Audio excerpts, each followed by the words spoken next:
1940 में, इसी बता रहा हूँ मैं आपको। यहाँ पर कांग्रेस का रामगढ़ अधिवेशन भी था। कांग्रेस का कौन सा अधिवेशन था? रामगढ़ अधिवेशन। बताओ कौन अध्यक्ष थे 1940 में रामगढ़ अधिवेशन के? रामगढ़ अधिवेशन के। तो यहाँ पर जब कांग्रेस के नेता आपस में मिले तो उन्होंने कहा भैया तुम इस्तीफा तो दे चुके हो, सब प्रांतों से तो तुमने इस्तीफा दे दिया है, और जब प्रांतों से तुमने इस्तीफा दे दिया है तो भविष्य में अब क्या हो? और ब्रिटिश सरकार ने तो एकदम से अनदेखा कर दिया, मुस्लिम लीग को उन्होंने समर्थन में ले लिया कि भाई अब जो अनदेखा कर दिया है ब्रिटिश सरकार ने, अब क्या होगा? तो उन्होंने कहा कि यार कैसे ना कैसे करके तो बात की जाए। तो उन्होंने ब्रिटिश सरकार से कुछ मांग की। ब्रिटिश सरकार से उन्होंने कहा कि भाई अगर ब्रिटेन हमारी हेल्प कर दे एक केंद्रीय सरकार बनाने में, जो पहले भी मांग थी कि एक एंटरिम गवर्नमेंट बने, भाई ये केंद्रीय सरकार हमारी बना दो तुम, तो हम इस सेकेंड वर्ल्ड वॉर में साथ देने के बारे में विचार कर लेंगे।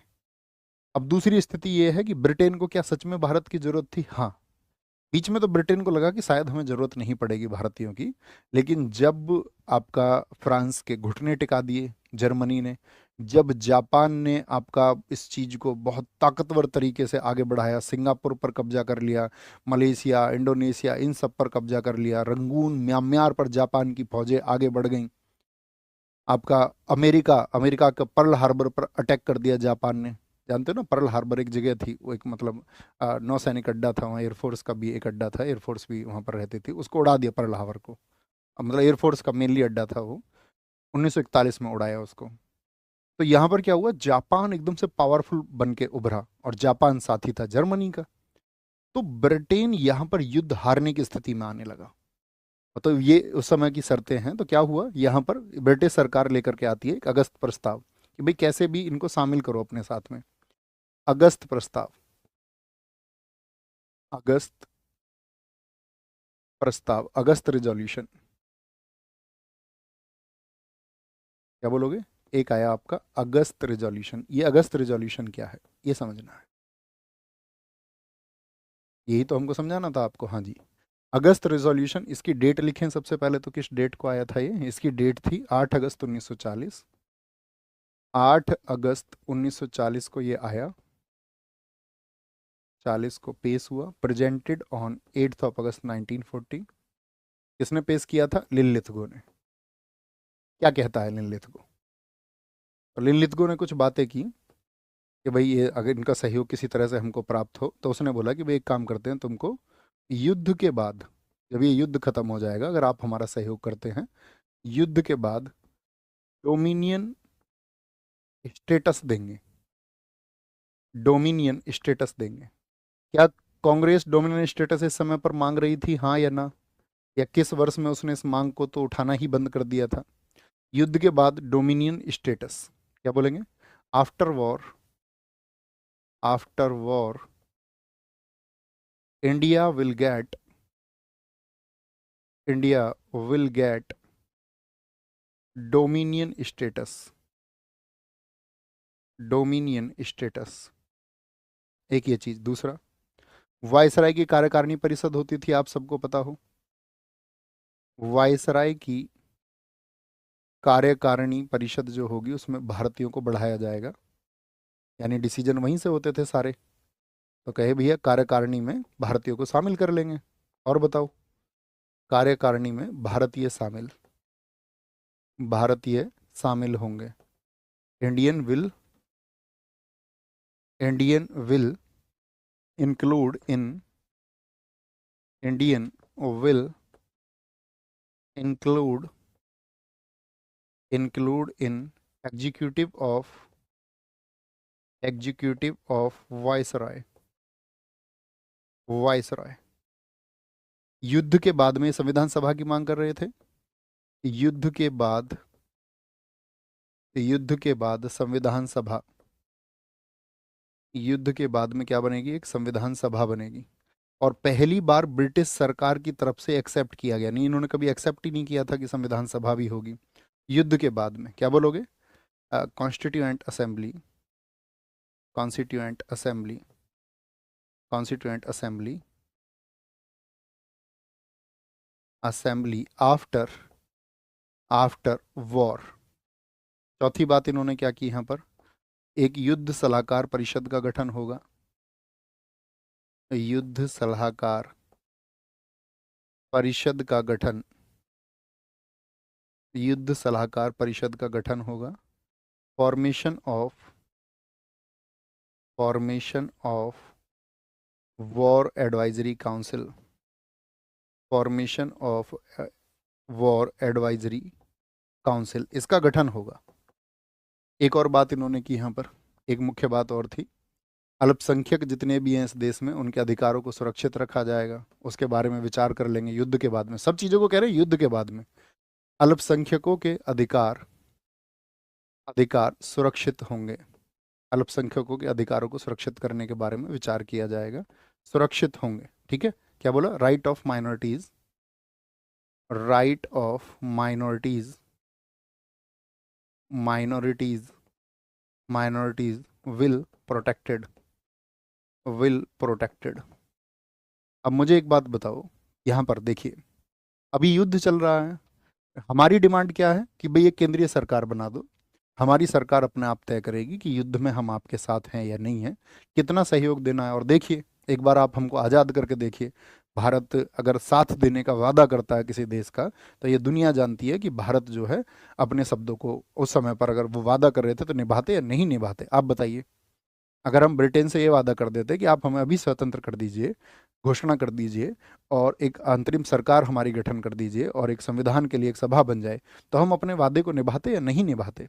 तो आप कहेंगे भारतीय अपने वादे को हमेशा निभाते हैं, और उसी बात के लिए भारतीय इस दुनिया में जाने जाते हैं। भारत की यही पहचान है, हमारे देश की यही पहचान है कि हम कभी भी वादा खिलाफी नहीं करते हैं अंतर्राष्ट्रीय स्तर की अगर हम बात करें। लेकिन ब्रिटिश सरकार जानती थी कि भाई फिर ऐसा भी हो सकता है कि ये हमारा साथ देंगे या नहीं देंगे। तो यहाँ पर ब्रिटिश सरकार की मूर्खता दिखाई देती है, क्योंकि इस समय पर ब्रिटेन में चुनाव हुए थे तो चर्चिल प्रधानमंत्री बना था, और चर्चिल इतना डेस्परेट था इंडिया के लिए, वो चाहता था कि इन भारतीयों का शोषण इसी तरह होना चाहिए। वो चाहता ही नहीं था कि भारत आज़ाद भी हो, भारत आज़ाद हो। चर्चिल बिल्कुल नहीं चाहता था इस बात को। इवन चर्चिल के बारे में तो अभी मैं बताऊंगा उसकी क्या सोच थी। ठीक है, तो सबसे बड़ी चीज क्या है, क्या डोमिनेंट स्टेटस हम मांग रहे थे? आपको पता होगा 1929 का लाहौर अधिवेशन, लाहौर अधिवेशन में क्या मांग उठी थी? पूर्ण स्वराज। तो यानी कि डोमिनियन स्टेटस की मांग को तो हमने 1928 की नेहरू रिपोर्ट के बाद में, जब एक वर्ष का समय दिया ब्रिटिश सरकार को, उसके बाद ही हमने उसको त्याग दिया था।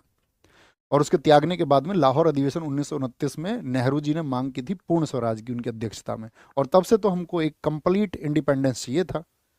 ठीक है, कंप्लीट इंडिपेंडेंस, इसके अलावा और कुछ हमें मंजूर नहीं था। और एक तरफ दूसरी मुस्लिम लीग है, मुस्लिम लीग को इस समय पर पाकिस्तान से कम कुछ मंजूर नहीं था। 1940 में जब आपका उन्होंने लाहौर अधिवेशन किया मुस्लिम लीग ने, उन्होंने कहते हमको पाकिस्तान से कम कुछ मंजूर नहीं है। और भारत ने क्या बोल दिया? भारत को पूर्ण स्वराज से कम कुछ मंजूर नहीं है। तो दो बातें चल रही हैं। अब इन दो बातों के पीछे आपको थोड़ा सा विचार करना होगा। जैसे कि जो मुस्लिम या बोले कि एक अलग पाकिस्तान के समर्थक लोग थे, तो उनका ये मानना था कि भाई जो बहुल हैं, यानी कि जो संख्या जिन क्षेत्रों में बहुलता है, तो वहाँ पर एक काम करिए, आप मुस्लिम राष्ट्र बना दीजिए, क्योंकि उनका खान पान अलग है, उनकी संस्कृति अलग है, उनका सब कुछ मतलब एकदम से डिफरेंट है, तो उनको एक अलग देश दे दिया जाए। अगर इस मांग को जायज ठहराया जाए, तो आप सोचिए इस देश में कितने विभाजन करके कितने देश बनते। तो आप कहेंगे साउथ का कल्चर एकदम से अलग है दक्षिण भारत का, और कई राज्यों का एकदम से, गोवा का कल्चर एकदम से अलग है, बंगाल का कल्चर एकदम से अलग है। तो इस तरह तो अगर कल्चर सबके अलग हैं, और आपका वहाँ की संस्कृति, वहाँ का पहनावा अलग अलग है, तो आप सोचिए इस देश में फिर तो अगर जो इस पक्ष में रहेंगे कि हाँ पाकिस्तान बना देना ठीक था, तो इस तरह से तो बहुत सारे विभाजन हो जाते। समझ पा रहे हैं? आप कहेंगे हाँ जी, बिल्कुल समझ पा रहे हैं। तो डोमिनियन स्टेटस की बात पर ही बात एकदम से बिगड़ गई, और कांग्रेस ने क्या बोला? कांग्रेस ने इसको अस्वीकार कर दिया, कांग्रेस ने इसको अस्वीकृत कर दिया।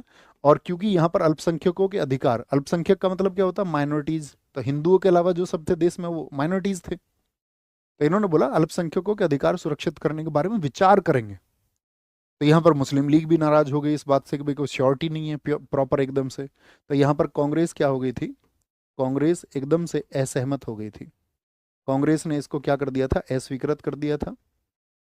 मुस्लिम लीग ने भी, अब आप समझ गए होंगे इन दोनों ने इसको अस्वीकृत क्यों किया, इसको डिक्लाइन कर दिया उन्होंने।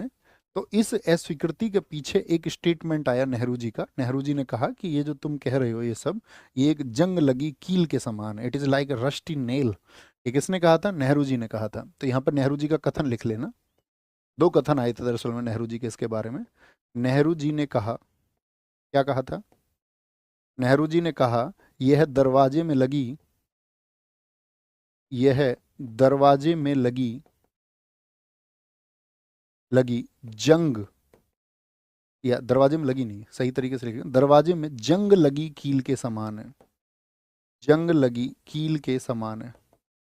भाई कोई उपयोग है उसका जो दरवाजे में जंग लग रही हो उस कील में, तो क्या रक्षा करेगी? क्या बोलेंगे? लिखिए, it is like a rusty nail in the door. दूसरा स्टेटमेंट इन्हीं का है, नेहरू जी का। इन्होंने कहा था आपका, ये एकदम मुर्दे की तरह बात तुमने कर दी है, एकदम मुर्दे की तरह इसको कहा, एकदम मुर्दे की तरह, डेड बॉडी की तरह, ठीक है। Dead as a door nail, dead as a door nail, यानी कि एक मृत प्राय कील के जैसी बात तुमने कर दी है। तो ये नेहरू जी ने कहा। आप मुझे बताइए, क्या अगस्त प्रस्ताव पर जिसको ललितगो ने पेश किया, क्या भारतीय उस पर राजी हो गए, हाँ या ना? हाँ या ना, इतनी बात बताइए। तो आप कहेंगे भैया उस पर, क्या बोलेंगे आपका, राजी नहीं हुए। और इसी समय पर ब्रिटेन में चुनाव भी हुए, और ब्रिटेन में आपका, ब्रिटेन में क्या बोलोगे, ब्रिटेन में 1940 में, 1940 में चर्चिल पीएम बना। विंस्टन चर्चिल पीएम बना। और ये एक बार यात्रा में था आपका, तो इसकी 1940 का एक आता Atlantic charter, Atlantic charter, Atlantic charter प्रस्ताव उसको कहते हैं। ये कब का है? 1940 का। सेकेंड वर्ल्ड वॉर इस समय चल रहा था, हाँ या ना? अमेरिका इसका दोस्त था, ऑस्ट्रेलिया इसका दोस्त था, चाइना इसका दोस्त था ब्रिटेन का। तो ये एक समुद्री यात्रा में था अटलांटिक महासागर में, तो वहाँ पर चर्चा हुई कि भाई देखिए, सेकेंड वर्ल्ड वॉर में हम ये कह रहे हैं कि जर्मनी ने जो किया है वो गलत है, साम्राज्यवाद गलत है, अपने क्षेत्र को बढ़ाना, दूसरे देश का दमन करना, ये गलत है। तो ये सब बातें चल रही थी, अमेरिका इन बातों को पेश कर रहा था। तो सबने कहा कि भाई ऐसी नीति तो हमको बनानी पड़ेगी कि सेकेंड वर्ल्ड वॉर जब खत्म होगा, इसके बाद में कोई भी साम्राज्यवाद के लिए यदि कार्य करेगा तो उस कार्य को गलत माना जाएगा, उसको अनैतिक माना जाएगा, और हम सबको उसके खिलाफ खड़े होना पड़ेगा। अब इसके दिमाग में चल रहा था चर्चिल के कि यार ये तो अपनी बातें चल रही हैं, ये तो अपनी बातें, ये तो हम करते ही आए हैं। तो चर्चिल ने कहा, क्या कहा कि ठीक है हम साम्राज्यवाद के खिलाफ है, लेकिन भारत इसका अपवाद रहेगा। हम साम्राज्यवाद के खिलाफ हैं, लेकिन भारत के मामले पर यह लागू नहीं होगा। यह अटलांटिक चार्टर प्रस्ताव में उसके अटलांटिक यात्रा के दौरान कहा गया। तो आप समझ पा रहे हैं चर्चिल क्या भारत को आजाद होने देना चाहता था, हाँ या ना? क्या समझ थी चर्चिल की? ये तो बाद में आपका एटली आएगा और एटली उस पक्ष में होगा, नहीं तो चर्चिल तो चाहता ही नहीं था इस बात को। तो 1940 में चर्चिल बना। तो इस समय पर ब्रिटेन की नीति आपको समझ में आ रही होंगी। तो इन्हीं नीतियों के खिलाफ में फिर क्या बात हुई थी? व्यक्तिगत सत्याग्रह की बात हुई, और व्यक्तिगत सत्याग्रह को शुरू किया गया। व्यक्तिगत सत्याग्रह। सुभाष चंद्र बोस कैसे मूवमेंट की बात कर रहे थे? बड़े मूवमेंट की। यार एक बड़ा मूवमेंट छेड़ दिया जाए और देखना उससे देश स्वतंत्र हो जाएगा, इंडिविजुअल सत्याग्रह। गांधी जी ने कहा नहीं, वो सत्याग्रह को हम अभी नहीं कर सकते हैं, उसका जो है अभी समय नहीं है। व्यक्तिगत सत्याग्रह, जिसको व्यक्तिगत अवज्ञा आंदोलन भी कहा जाता है, व्यक्तिगत अवज्ञा, व्यक्तिगत अवज्ञा, अवज्ञा आंदोलन भी कहा जाता है, या इसी को दिल्ली चलो आंदोलन भी कहा जाता है। दिल्ली चलो आंदोलन क्यों कहते हैं इसको, ये समझना है हमको। दिल्ली चलो आंदोलन कब का है? ये 1940 का है। दरअसल में ये जो व्यक्तिगत सत्याग्रह हुआ था, इसका एक तो उद्देश्य लिखिए पहले, क्या उद्देश्य था इसको चलाने का, क्यों चलाया गया था ये उद्देश्य? इसका उद्देश्य था भारत युद्ध में ब्रिटेन के साथ नहीं है, ये मैसेज देना, भारत युद्ध में ब्रिटेन के साथ नहीं है, ब्रिटेन के ब्रिटेन के साथ नहीं है, क्योंकि ये हमारी बात ही नहीं सुन रहे, तो हम इनका साथ क्यों देंगे? इन्हें हमारे सहयोग की जरूरत है। India is not